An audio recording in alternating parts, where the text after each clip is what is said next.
Hey guys, doing a little review on iPod case this time. This one's on the Griffin Elan Passport Metal. It's a case for iPod Touch. Nothing on the side. For your iPod Touch 3rd generation, there's no difference between the 3rd generation case and the 4th generation. I didn't really get that, but oh well. There's leather in I think 8 different languages. You got a year warranty. It talks about the trademark of Griffin down there too. So let's go ahead and get started. I've already opened this and kind of used it. I just kind of put it back in the box for you, so I can give a little unboxing of it. Recycle. I don't know why they say all that. I guess they really want you to recycle this. Here's the product here. It's all leather. It's got your Griffin trademark down there. Opens up. This is a real fine, soft material. It's on both the door and inside the case when you slide your iPod Touch in. Comes with this little foam thing. Kind of, I guess, try to keep its shape so it doesn't get squished. So yeah, there's your same material that's on the outside, inside the flap. Here's your button. It's not indented in. It's actually pushed out. There's like a little ball inside there, and that's what allows you to push your iPod Touch button, home button.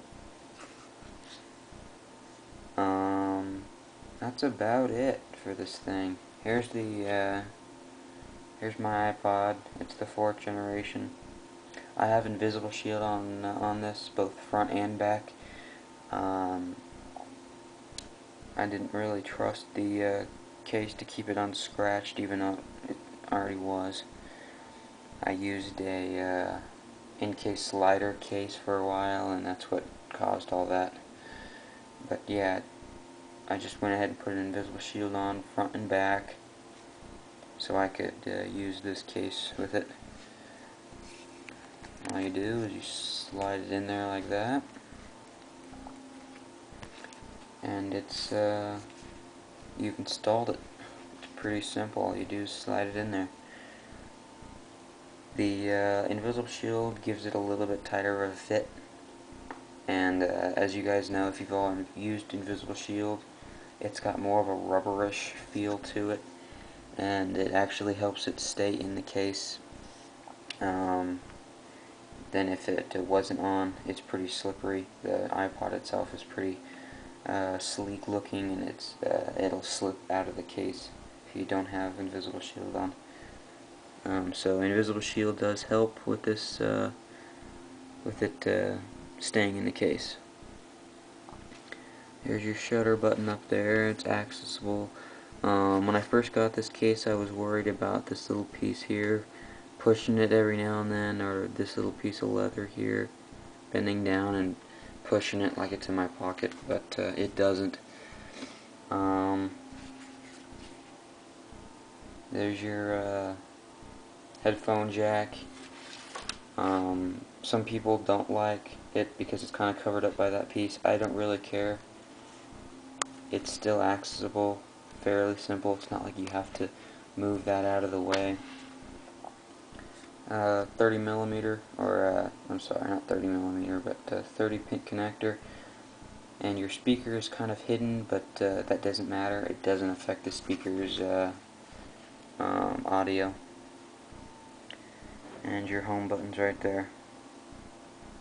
Everything's accessible on the iPod. It's not like it limits your view or limits your the way to interact with the iPod. So it still gives you your camera, your front-facing camera open.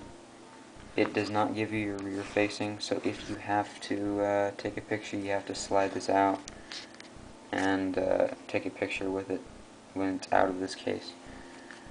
I didn't really care. I don't usually use the rear facing camera that much. I use the front facing for FaceTime, but that's about it. And I kind of like the idea of it protecting the rear camera, because the invisible shield does not cover up the rear camera, so it could get scratched. So I like that idea.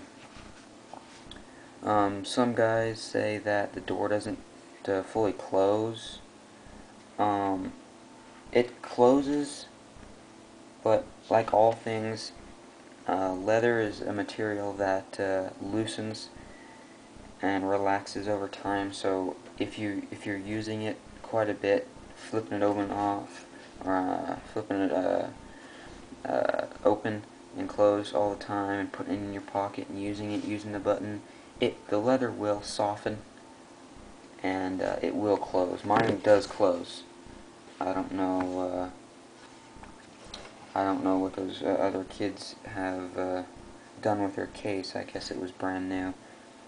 But this one I have used for a while, and it does close all the way. So, yeah, just use it and it will close. It's not really a problem. Your volume rockers, they're kind of tucked in there. You have to open it to get to them. Of course, you guys all know that the volume